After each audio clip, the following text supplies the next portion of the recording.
ఎంత చెప్పినా వినడం లేదు. జులై తిరుగులు తిరుగుతున్నాడు, మద్యం తాగుతున్నాడు, గంజాయి సేవిస్తున్నాడు, చిల్లరగా మారిపోతున్నాడని చెప్పి తండ్రి ఎంత చెప్పినా వినకపోవడంతో కొడుకు ఈ రకంగా ప్రవర్తిస్తూ ఉన్న కారణంగా కొడుకును ఇక మార్చలేమని నిర్ధారణకు వచ్చిన తండ్రి చంపేశాడు. ఈ దారుణమైన ఘటన మనోహరాబాద్ మండలంలో చోటు చేసుకుంది. మెదక్ జిల్లాలో దారుణం ఘటన జరిగింది. మద్యం గంజాయి తీసుకుంటూ జులాయిగా తిరుగుతూ తల్లిదండ్రులని వేధిస్తున్నాడని చెప్పి కన్న కొడుకునే చంపేశాడు ఓ తండ్రి. మనోహరాబాద్ మండలం లింగారెడ్డిపేటలో ఈ దారుణ ఘటన చోటు చేసుకుంది. తాగొద్దు, గంజాయి తాగొద్దు, మంచిగా చదువుకో, బుద్ధిగా ఏదైనా పని చూసుకో అని చెప్పి ఎంత బ్రతిమాలినా, బెదిరించి చెప్పినా, కోపంగా చెప్పినా, బ్రతిమాలి చెప్పినా, ఎంత మందలించినా కూడా కనీసం ఆ కొడుకు పట్టించుకోకపోగా మీరు ఎక్కువ చేస్తే మిమ్మల్ని చంపుతానంటూ తల్లిదండ్రులు కూడా బెదిరించాడు ఆ కొడుకు. ఇక్కడ మీకు కనబడుతున్నటువంటి ఆ స్క్రీన్ పైన కనిపించే వ్యక్తే శ్రీకాంత్, ఆయన పేరు. ఆ తండ్రి దుర్గయ్య ఇక్కడ మనకు కనబడుతున్నాడు ఫస్ట్ ఫోటోలో.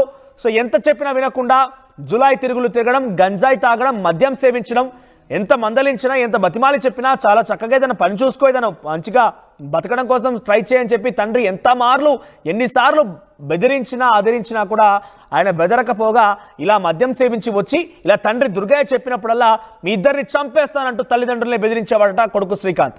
దీంతో ఏం చేయాలో తోచక విసుగుతో వేచారిపోయి ఏం చేయాలో దిక్కుతోచని పరిస్థితుల్లో ఇక ఈ కొడుకున్నా నాకు తిండి పెట్టాలా లేడు, ఈయన పైపెచ్చి నా పరువు పోతోంది, నాకు చేతికి వచ్చిన కొడుకు నాకేదో సహాయపడతాడు, ఏదో చేస్తాడు, ఉద్యోగం సద్యోగం చేసుకొని నన్ను పోషిస్తాడు, మా వృద్ధాప్యంలో మాకు ఆసరగా బాసటగా ఉంటాడని చెప్పి ఆలోచించిన ఆ తండ్రి కాస్త శ్రీకాంత్ యొక్క ప్రవర్తన, ఆయన యొక్క తీరు ఏమాత్రం కూడా తండ్రికి నచ్చలేదు. దీంతో ఒక్కసారిగా ఆగ్రహానికి గురైనటువంటి తండ్రి ఆ కొడుకును చంపేశాడు. కత్తితో పొడిచి దుర్గయ్య శ్రీకాంత్ను దారుణంగా చంపేసిన ఘటన చోటు చేసుకుంది. ప్రస్తుతం చంపేసిన తర్వాత ఆయనే స్వతహాగా పోలీస్ స్టేషన్కి వెళ్ళి ఎస్ నేను నా కొడుకును చంపేశాను, ఇది సంగతి అని చాలా క్లియర్గా పోలీస్ స్టేషన్ ఎదుట లొంగిపోయినట్టు తెలుస్తోంది. ఎస్ ఇక్కడ మీరు చెప్పండి, ఇక్కడ ఏం జరిగింది? ఇలా జరగడం వెనుక మీరు చాలా క్లియర్గా విషయాలు చెప్పాను నేను. ఇక్కడ తప్పు ఒప్పుల విషయం మీరు నిర్ధారించండి ఒకసారి. ఎందుకని అంటున్నా అంటే కొడుకు చేతికి అందొచ్చిన కొడుకు ఏం చేసినా కూడా ఇక మాడడం లేకపోవడంతో తండ్రే తన ప్రేమని ఇంత పెద్దవాడిని చేసినా కూడా అన్నీ మర్చిపోయి తండ్రి చంపడం, తండ్రి ఎంత చెప్పినా కూడా కొడుకు వినకుండా తండ్రినే చంపుతానంటే బెదిరించడం. మీకేమనిపిస్తుంది? మీ అభిప్రాయాన్ని కామెంట్ రూపంలో తెలియజేసే ప్రయత్నం చేయండి. ఎస్ మరిన్ని అప్డేట్స్ మా ప్రతినిధి మహేష్ అందిస్తారు. ఎస్ మహేష్, సో మెదక్ జిల్లాలో ఈ దారుణ ఘటన చోటు చేసుకుంది, అప్డేట్స్ ఏంటి? ప్రస్తుతం ఈ విషయం పైన పోలీసులు ఏం చెప్తున్నారు? ఎస్ మనోజ్, మెదక్ జిల్లా మనోహరాబాద్ మండలం లింగారెడ్డిపేటలో తరచుగా కొడుకు మద్యం సేవిస్తూ చాలా ఇబ్బందులకు గురి చేస్తున్నారని చెప్పి తండ్రి దుర్గా ఇప్పటికే చాలా రోజుల నుంచి కూడా సఫర్ అయ్యే పరిస్థితి మనం చూస్తున్నాం. ఎందుకంటే తండ్రికి ఇద్దరు కుమారులు ఉన్నారు, పెద్ద కొడుకు కూడా ఇప్పటి వరకు మ్యారేజ్ కాలేదు. చిన్న కొడుకు యొక్క లక్షణాల వల్ల చాలా ఇబ్బందులు ఎదుర్కొంటాం. మా ఇంటికి వచ్చి ప్రతిరోజు తాగుకుంటూ చాలా జులాయి తిరుగుతూ ఒక సెల్ఫ్ డ్రైవింగ్ చేస్తూ బయట తిరిగేవాడు. ప్రతిరోజు తల్లిదండ్రులతో తరచుగా గొడవలు చేసుకుంటేవాడు.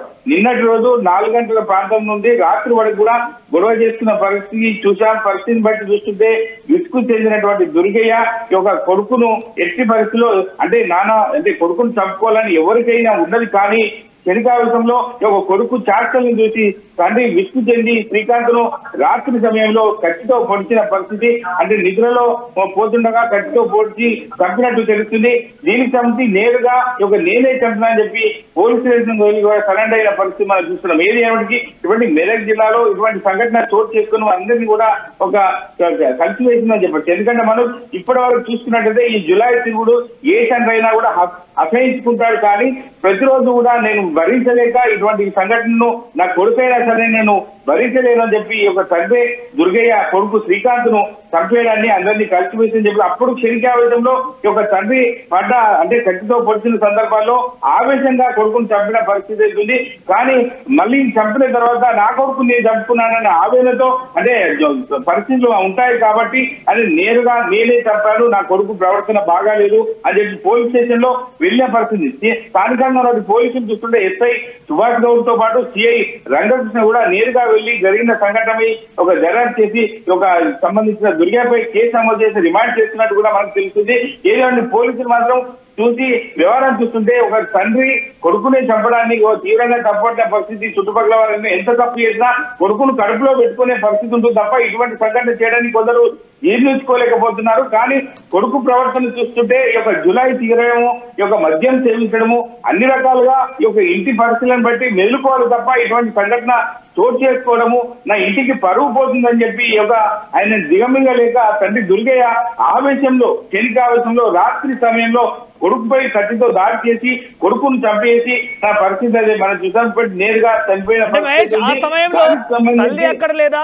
ఈ దారుణ ఘటన జరుగుతోంది, తండ్రి కొంత ఆవేశం ఉంటే ఉండొచ్చు, కొడుకును మార్చుకునేందుకు ప్రయత్నం చేశాడు, కొడుకు మారలేదు, పైపెచ్చు వారిని చంపేస్తాంటే బెదిరించాడు, అంతా ఓకే. కానీ అదొక క్షణికావేశం అనుకోవచ్చు. ఎందుకంటే ఎంత మారకపోయినా, ఎంత దుర్మార్గుడైనా, ఎంత పెద్ద ఎత్తున కొంత ఇబ్బంది పెట్టేటువంటి వ్యక్తి అయినా కూడా తండ్రి ఈ స్థాయి వరకు తీసుకొచ్చాడు కానీ ఒక ప్రేమో అభిమానం ఏదో ఒకటి ఉంటుంది. సో అదంతా మర్చిపోయి క్షణికావేశంలో దాడి చేస్తే చేయొచ్చు. ఆ సమయంలో తల్లి ఎక్క లేదా, అడ్డుకోలేకపోయారా? చుట్టూ ఎవరు చూడలేదా ఈ దారుణ ఘటన జరుగుతున్న సమయంలో?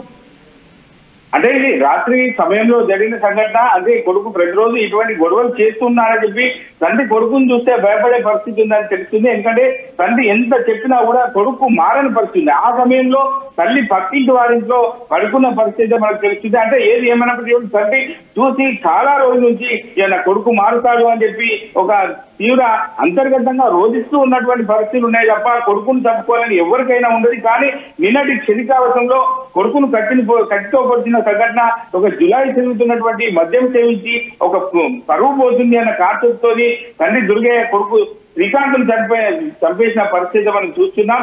ఇటువంటి సంఘటన అంటే ఎవరు కూడా అంటే రావద్దు. మనం చూస్తున్న పరిస్థితిలో మనం చూస్తున్నాం ఇటువంటి సంఘటన ఎవరికి కూడా రావద్దు. ఎందుకంటే కొడుకును చంపిన తండ్రి అని చెప్పి పేరు రావద్దు. కానీ కొడుకు చేష్టలు చూస్తుంటే విసుగు చెంది చాలా రోజుల నుంచి ఇటువంటి సంఘటన నన్ను వెంటాడుతుందని చెప్పి తండ్రి దుర్గయ్య ఇప్పటికే వాపోతున్న పరిస్థితి. చుట్టుపక్కల వారికి కూడా, పరిసరాల్లో ఉన్నటువంటి స్థానికంగా ఉన్నటువంటి వారికి కూడా తెలుసు, కొడుకు ప్రవర్తన తెలుసు. కొడుకు జులై తిరగడము, మద్యం సేవించడము, కార్పొరేట్ సెల్ఫ్ డ్రైవ్ గా వెళ్ళడము, ఇవన్నీ సందర్భాలు చూస్తుంటే కొడుకు నాకు ఎప్పటికైనా వీడు ఒక విసుగు చెందే వ్యక్తి అన్న కాన్సెప్ట్ మనసులో పెట్టుకొని తండ్రి ఒక క్షణికావేశంలో రాత్రి చేసిన సందర్భాలు ఈ యొక్క కొడుకు ఒక చనిపోయిన పరిస్థితి మనం చూస్తున్నాం.